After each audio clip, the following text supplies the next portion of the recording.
Hello students. Our teachers have been creating these beautiful videos on various topics. So I also wanted to tell you something, to teach you something as your principal. So I want to discuss what is happening around the world right now, and not just the world. This what our humanity is facing right now. This is a huge challenge that humanity has not faced in this scale for almost a century. I, ca- I can say. Let's talk about coronavirus. So coronavirus is uh, it's named corona. Corona is Latin for crown. So this virus has spikes and it resembles a crown. You know. So it's called coronavirus, and viruses are neither living things nor non-living things. So it is not dead, it is not alive. That is why we are having this problem with this virus. If it were alive, then we could kill it. But since it is not alive, so our health experts, our health workers, our medical community is having a huge problem trying to kill it, trying to not really to kill it, but to enable our bodies to fight this disease through our immune system.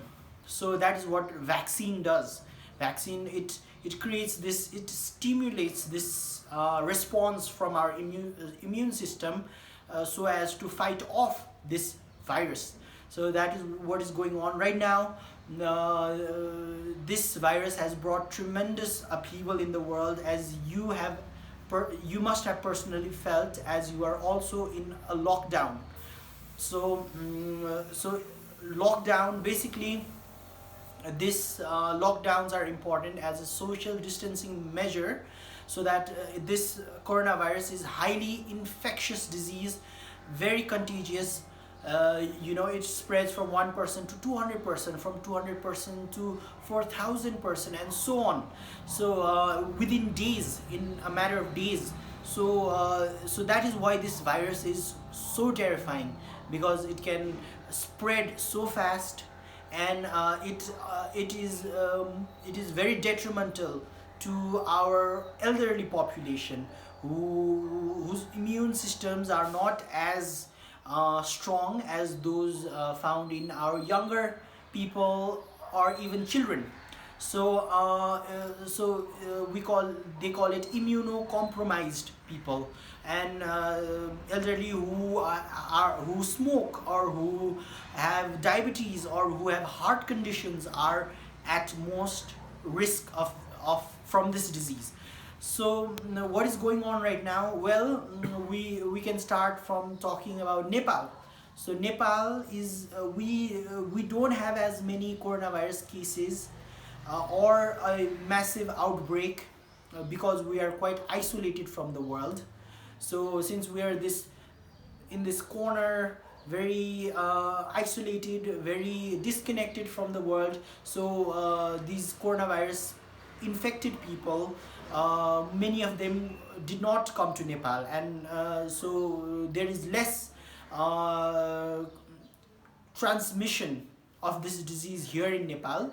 However, we have migrant workers who have come back, or international students who were studying in Europe, who have come back, and they are showing the symptoms, and they have been tested positive. Some of them have been tested positive. So so it is however, we are not safe. We cannot say that, okay, it'll happen around the world, and we will never get it. Or it's like saying that my neighbor's house is on fire, and but I can relax. That's not the case. And this Nepali immunity system being somewhat stronger or superior is also not factual. So what is happening right now in Nepal is that the government has taken very good I'm very happy with what the government has done so far by introducing this lockdown, by isolating the cases, by testing, by having regular press updates, so that our government has acted responsibly to this threat. However, we got time. We got to see what other countries were going through, so we knew what this threat was. We knew the nature of this virus. We knew that we had to, wash our hands and not touch our faces, and not cough and wear mask and all these things. We knew. However, people in China, Wuhan, China, were not so lucky. They were caught off guard by this disease. It is the right now the medical literature suggests that this disease was originally had originated from bats. Bats are many diseases have come out of bats. So this disease all from bats to pangolin to human. In China, Chinese delicacies are different.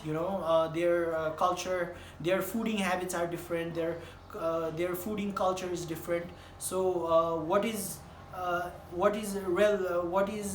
right now the belief is that it came from bats, and it went to pangolins, and then it transmitted to humans.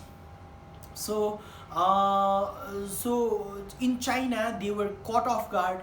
They didn't know what this was, and so there were lots of trials and errors while dealing with this disease. They did not know what we know right now. So they did a lot of research. They introduced a lot of measures. The government acted quickly, and the government acted decisively and aggressively, testing and isolating the cases, and quarantining people, and introducing social distance measures. So there, it could have been a lot worse there, but their authorities acted early, and they acted decisively and aggressively to this threat. And it's, as you know, from China, it spread to across the world. So right now, United States, what's going on in United States is absolutely terrifying. They have 1 million cases, and as I have been to the US and I've studied there, and it pains me a lot to see what is happening right there. It tears me apart. So in the US, the government did not take this seriously. Did not take this seriously. President Trump's anti-science, anti-governance approach to coronavirus management has cost the Americans a lot. And so by far right now, United States has the most cases, has the most deaths. If you look at the development of this infection or this virus, then China should have had the most cases and the most deaths, but it went on. It happened. It all came down to how the authorities dealt with it. And right now, it is their response has been abysmal, and and it is also cultural. Cultural as in Chinese, the Asian culture is different from the Western culture, and the individuality, versus collectivism. Right now, at the face of this disease, I think we should act sensibly, to what is to survive. Right now, it's not about ideologies, it's not about politics, it's about survival, and it's about getting keeping one safe, keeping others safe, having less, curtailing the impact, the threat of this from this virus. So however, in the West, Germany has acted quickly, and did a good job. And so Germany, compared to others, Germany has low, very less death rates comparatively, from this virus. So Germany is doing a great job. However, Italy, Spain are suffering a lot, and so is the UK. And in the East, in the East, South Korea has done a exceptional job. South Korea, it had the second largest transmission, infections rate of not number of infections in South Korea. And in South Korea they tested at a massive scale. And the tests were available in the parking lots, in the malls, so they did such a great job. And the contact tracing was also really great, because they would update if anyone was found positive. Then they would inform the public, that okay, this person had been to these places, so please be careful. So having that knowledge, having that information is so important. And in China they were using apps, and they were if someone positive is near you, then they would send you a message that that there is a positive around you. So that is amazing, and I wish Nepal had that too right now. So I hope government would do something about it, our government would do something about it. So that would be so invaluable. Now the question is, how has this pandemic affected the world, and how will it continue to affect the world? And I think that now there are more work from home. This culture of working from home has started, especially in Nepal. We didn't have work from home, this concept. So it has started here, and more companies are allowing their employees to work from home. These online classes are an excellent examples of working from home. So work from home is there, and how we interact with other people, and our cultural habits, like will we go to restaurants often, will we go to malls often, how will we buy e-marketing. E-marketing is how will we buy things, since we can't since our supermarkets might have these viruses. So now people are avoiding all those contacts. They want to have minimal contacts with other people, with other physical surfaces. So telemarketing is on the rise. So e-banking is on the rise. So these habits will change us, and our world. And the schools are closing. The schools have closed. So there is this huge problem. There is this huge debate on to what is the future of education. So how will we educate our students and our children amid this pandemic? So there's all that. And I think it will change the mentality of governments around the world as to wars. So they have realized that wars are not always between countries. It can be against a virus. So war. So I think governments around the world will invest less on weapons and more on health care.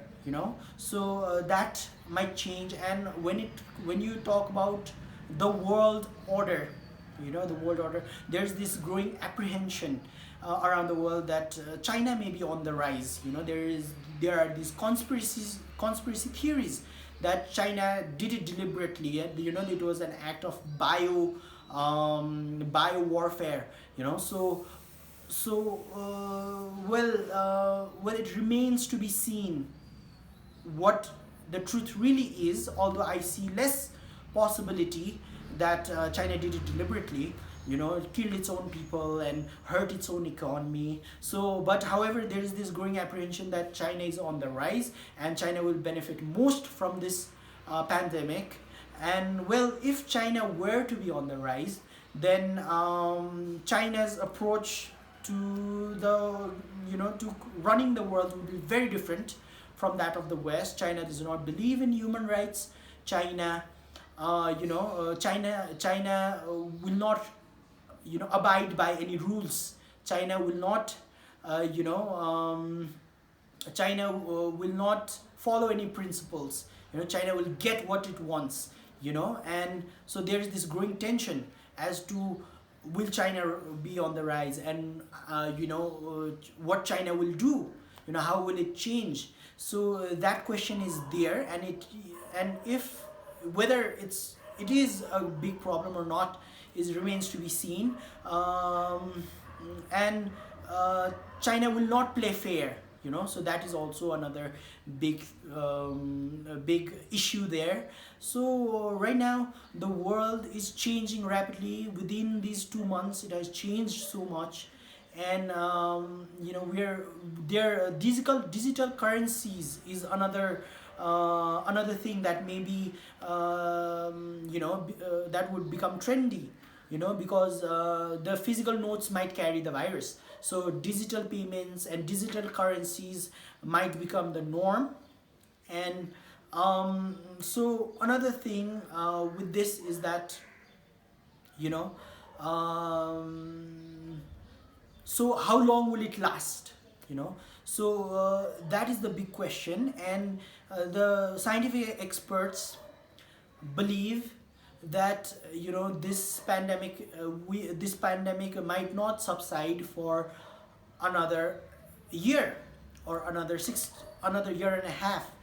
So we still have 11 or 16 months left to deal with this. So it is absolutely terrifying. And there is some researchers even suggest that 70% of the world might be affected from this, might be infected from this, not affected. So it is absolutely terrifying. These last 2 months have been so draining and so exhausting. And yet to know that the vaccine might not be developed for another 11 or 16 months is very scary. So we have to think. It makes me wonder if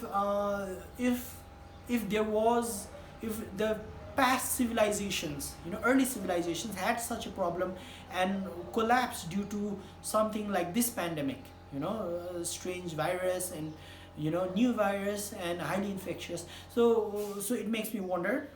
Yeah, when it comes to schooling, I believe that the school will open soon. Maybe in jest it might open. And we will have social distancing measures. We will we will wear masks and all that. We will do, the school will do whatever it can to prevent us students from getting this infection or transmitting this infection. So this much for today. So my suggestion is that don't think that you will not get it, or your country will not get it. So be on alert, be on high alert, and educate people around you. Your people around you might not be as educated as you are, so you have the responsibility to educate those around you, to tell them that this is not a joke, or this is not something to be taken lightly. So it comes down to you. So let's deal with this responsibly. Let's deal with this sensibly. I hope you are enjoying the online classes that we have been providing. Our teachers have done an excellent job. We as a school, as an educational institution, is committed to provide you, to serve you, even at times like this. And we are ecstatic that we got to to run these classes and to help you in these very trying times. So I would like to conclude this, you can say, message or lesson. So please be aware, please be careful, stay safe, and I hope we get to see you in our school, well, active, and our school has changed, will bring new changes to our extracurriculars and to our academic style, teaching styles. So I hope we get to try those new things too.